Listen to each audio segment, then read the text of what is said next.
அனைவருக்கும் வணக்கம். சுபமாரிமுத்து திருப்பூர்லேருந்து இந்த பதிவு உங்களுக்காக. இன்றைக்கு வீட்டில் வாஸ்து தோஷம் இருக்குது. இந்த வாஸ்துனால நம்மளால் நிம்மதியாக தூங்க முடியல, கெட்ட கெட்ட சொப்பனமாக வருது. அதனால் எனக்கு இந்த வாஸ்து குறைபாடு இருப்பதனால இந்த வீட்டை நான் என்ன பண்ணுறதுனே தெரியல.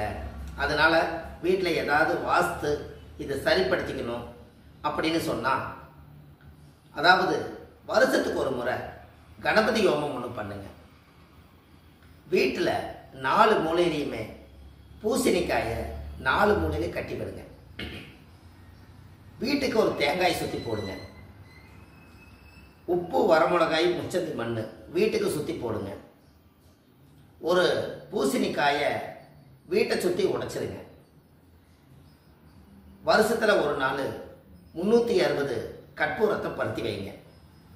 ரொம்ப சிறப்பாக இருக்கும்.